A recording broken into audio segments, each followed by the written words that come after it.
বর্তমানে আমার বয়স 24 বছর। আমি পড়ালেখা শেষ করে একটা প্রাইভেট কোম্পানিতে চাকরি করছি। আমার বাড়ি সুনামগঞ্জ, কিন্তু চাকরির সুবাদে আমি সিলেট থাকি। আমার পরিবারে আমি, মা, বাবা আর ছোট বোন বৃষ্টি। আমার ছোট বোনের বয়স 17। ওই বছরে এসএসসি পরীক্ষা দিবে। বাবা সুনামগঞ্জ শহরে কাঠের ব্যবসায় করেন আর মা গৃহিণী। এবার আসি আসল ঘটনায়। সামনে আমার ঈদের ছুটি, তাই বাড়ি যাওয়ার প্রস্তুতি নিলাম। বাড়ির সবার জন্য কেনাকাটা করলাম। ছোট বোন বৃষ্টির জন্য একটা 3 পিস ও একটা কালো বোরকা কিনলাম। বাবার জন্য পাঞ্জাবি ও মার জন্য কাপড় কিনলাম। সবার জন্য কেনাকাটা করে আমার অনেক খুশি লাগছিল।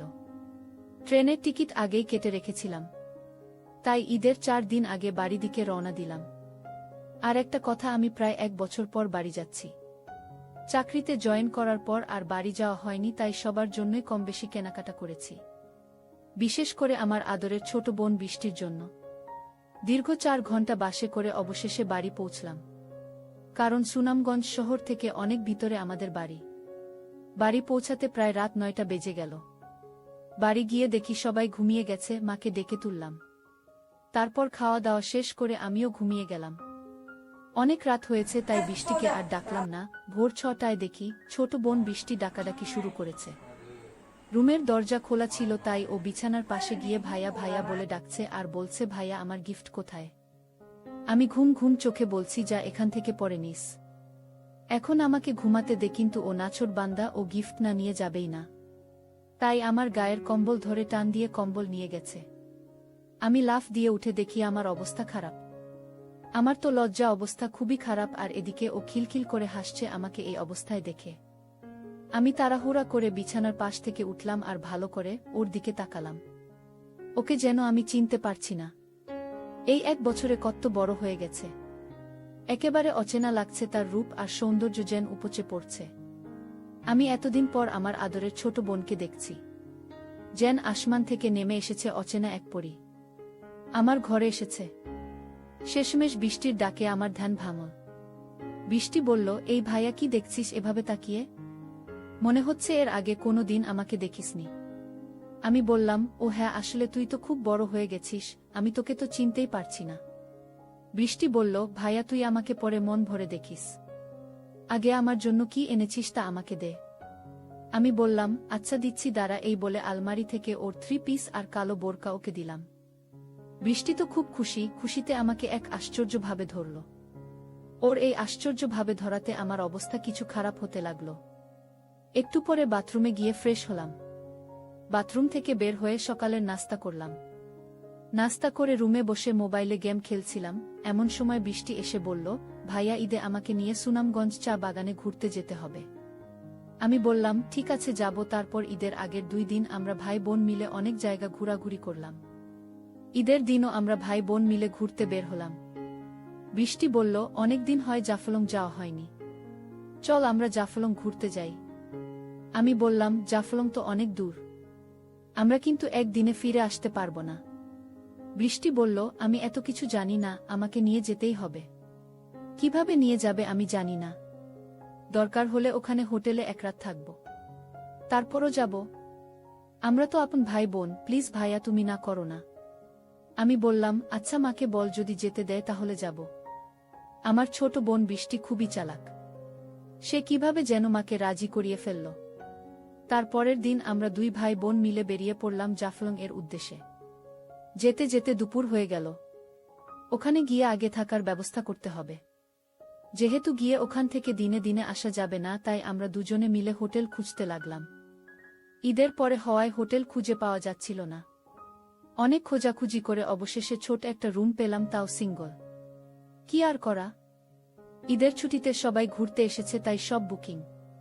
এজন্য সিঙ্গল রুমই নিলাম। তারপর ব্যাগ গুছিয়ে কিছুক্ষণ বিশ্রাম নিয়ে বের হলাম ঘুরতে। বৃষ্টি এমন পোশাক পরেছে যা দেখে বুড়ো থেকে জোয়ান পোলাপান সবাই শুধু ওর দিকে ভে করে তাকিয়ে থাকে। আমার অনেক রাগ হচ্ছে, কিন্তু কাউকে কিছু বলতেও পারছি না। এর মধ্যে এক ছেলে আর এক ছেলেকে বলছে, দেখরে ওই পাগলে একটা জিনিস পাইছে। আরেক ছেলে বলল, বন্ধু ওই মদনের কপালটা খুব ভালো। এই শুনে আমি রেগে ওদের কাছে যেতে চাইলে বৃষ্টি আমাকে বাধা দিল। তারপর আমরা ভাই বোন অনেক মজা করে ঘুরলাম। সারাদিন ঘুরে হোটেলে ফিরলাম সন্ধ্যায়। তারপর আমরা ভাই বোন মিলে রুমে গিয়ে ফ্রেশ হয়ে আবার হাঁটতে বের হলাম। আমাদের সাথে পাশের রুমের নতুন বিবাহিত স্বামী স্ত্রী জুটি বের হল। তারা আমাদের ডাক দিয়ে বলল, আপনারাও কি হাঁটতে বের হচ্ছেন? বৃষ্টি বলল, হ্যাঁ। আপনারাও কি হাঁটতে বের হলেন? উনারা বলল, হ্যাঁ। আমরা বের হলাম। ছেলেটা বলল, চলুন না, আমরা একসাথে হাঁটি। এলাকাটা পরিচিত না, তাই লোক বেশি হলে ভয় লাগবে না। আমরাও রাজি হলাম।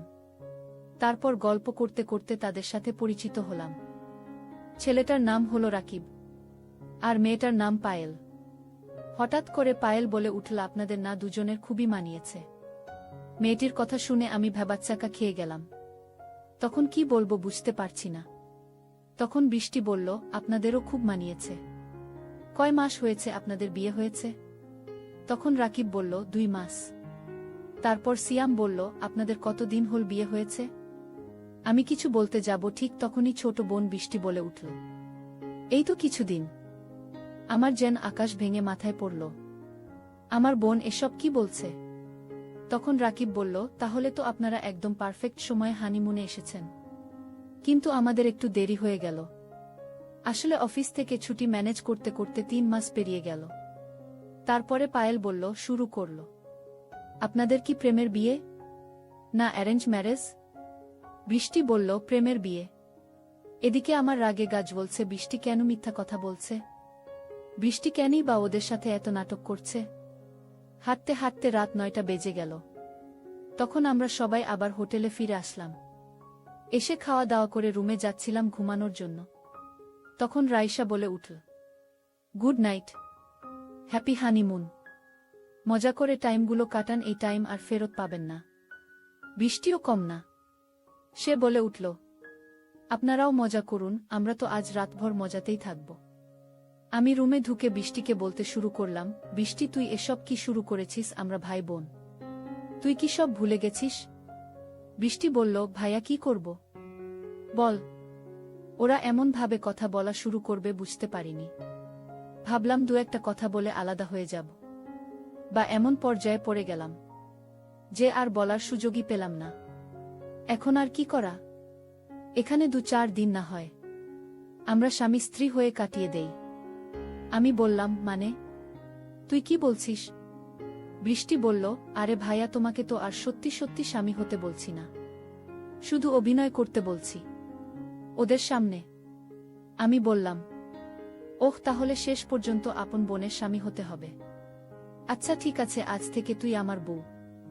বৃষ্টি বলল, ছি ভাইয়া, তুই এগুলো কি বলছিস? আমি শুধু অভিনয় করতে বলছি, বাস্তবে হতে বলিনি। আমি বললাম, ওই আর কি, ঠিক আছে, অনেক রাত হয়েছে, এখন ঘুমা, কালকে অভিনয় করব। তারপর বৃষ্টি আর আমি ঘুমিয়ে গেলাম। মাঝরাতে ঘুমের মধ্যে আমি অনুভব করলাম আমার ছোট্ট বোন বৃষ্টি আমার সাথে কেমন জানি আশ্চর্য আচরণ করছে। তখন আমি গভীর ঘুমে আমি মনে করেছিলাম হয়বা আমি স্বপ্ন দেখছি। একটু পরে তার ওই আচরণের কারণে আমার ঘুম ভেঙে যায়। তখন আমি দেখতে পেলাম আমার ছোট বোন আমার সাথে এক ধরনের পাগলামি করতে শুরু করেছে। আমি তার এই সব দেখে খুবই অবাক হলাম।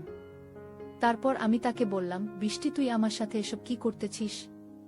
তুই কি লজ্জা শরমের মাথা খেয়ে ফেলেছিস নাকি? বন্ধুরা, ভিডিও মাঝখানে একটা কথা বলতে চাই। আমি তোমাদের আনন্দ দেওয়ার জন্য খুব কষ্ট করে ভিডিও বানাই, তাই তোমাদের কাছে অনুরোধ থাকবে অবশ্যই এই ভিডিওটি দেখে একটি লাইক করবে এবং সামিয়া ব্লগ চ্যানেলটি সাবস্ক্রাইব করে পাশে থাকবেন। আমি তোর আপন বড় ভাই।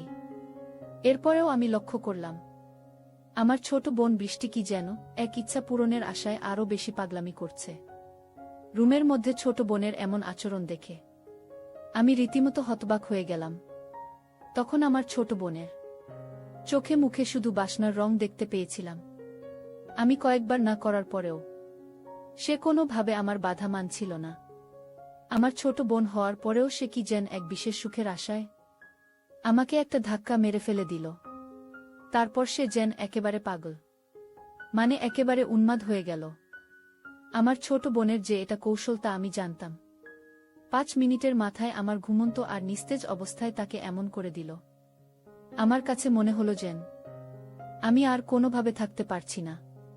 তার আশ্চর্য কৌশলের জাদু পেয়ে আমি তো প্রায় উন্মাদ হয়ে গেছি। সবশেষে আমার এমন অবস্থা হলো, তখন আমি বন্ধুরা সেই বিষয়টা আর ভাবার কোনো সুযোগ পেলাম না যে কে ভাই আর কে বোন। তখন শুধু মনের মধ্যে একটাই ইচ্ছা, পাশে থাকা মেয়েটিকে আপন করে পাওয়ার। কিন্তু মেয়েটি যে আমার আপন বোন তা আমার মাথায় নেই। এই সময় বন্ধুরা এমন অবস্থা হয়, তখন কোনো কিছু বোঝার অবস্থা থাকে না। আমারও ঠিক সেই রকমই হয়েছিল। আমার কাছে মনে হয়েছিল যেন আমি মোমো, আর আমার পাশে যেন আগুন জ্বালিয়ে রাখা হয়েছে। সেই আগুনের তাপে আমার সবকিছু গলে ছিন্ন ভিন্ন হয়ে যাচ্ছে। বারবার কেঁপে উঠছে আমার গা। আমিও তখন অজানা কোনো সুখের আশায় আমার ছোট বোনের সাথে তাল দিতে শুরু করলাম। সে আমার তাল পেয়ে মনে করল তার হাতে স্বর্গ এসে ধরা দিয়েছে। তখন আমি সিদ্ধান্ত নিলাম, যা হবার হবে। এখন যে কঠিন সময় আমার কাছে এসেছে তার মোকাবেলা আমাকে করতে হবে।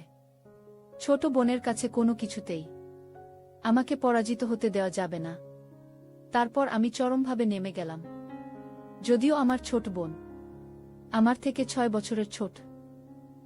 প্রথম আমি ভাবছি হয়তো সে আমার সাথে কুলিয়ে উঠতে পারবে না। তারপর আমি যা দেখলাম তাতে তো আমি পুরোই আশ্চর্য। প্রায় 1 থেকে 1.5 ঘন্টা একনাগাড়ে প্রদর্শন করার ফলেও সে বিন্দু পরিমাণ ক্লান্ত হয় নাই। প্রায় 1 থেকে 1.5 ঘন্টা পর কোনো এক রূপকথার রাজ্য থেকে মনে হলো আমরা পৃথিবীতে ফিরে এসেছিলাম। বন্ধুরা, তারপরেও সেখানে আরও 1 দিন থেকেছিলাম। আর সেই একদিনেও আমার ছোট বোনের সাথে আমার এই রকমই হয়েছিল। বন্ধুরা, ঘটনাটি আমার অতীতের একটি অপ্রত্যাশিত ঘটনা, যা হয়তো তোমাদের বিশ্বাস হবে না। তারপরেও এটাই সত্যি। বন্ধুরা, এই পৃথিবীতে হয়তো এরকম কিছু ঘটনা ঘটে যা কখনো বিশ্বাসের অযোগ্য বলে মনে হয়। তারপরেও ওইসব ঘটনা বাস্তব। আমার ক্ষেত্রেও ঠিক তেমনি হয়েছিল।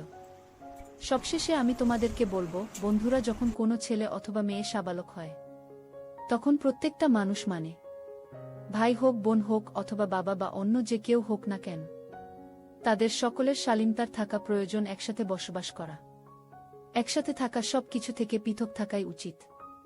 এতে করে মানুষের ইচ্ছা কম থাকবে। তাহলে হয়তো এরকম ধরনের নিষিদ্ধ দুর্ঘটনা আমাদের সমাজে কম হবে। আর সবচেয়ে বড় কথা হচ্ছে, আমাদের সমাজে যে সমস্ত লোকেদের এরকম ধরনের মন মানসিকতা, তাদের প্রত্যেকেরই চরিত্রটা সংস্কার করা প্রয়োজন। বন্ধুরা, আজকে এই পর্যন্তই। আবারও আসব তোমাদের মধ্যে নতুন কোনো গল্প নিয়ে।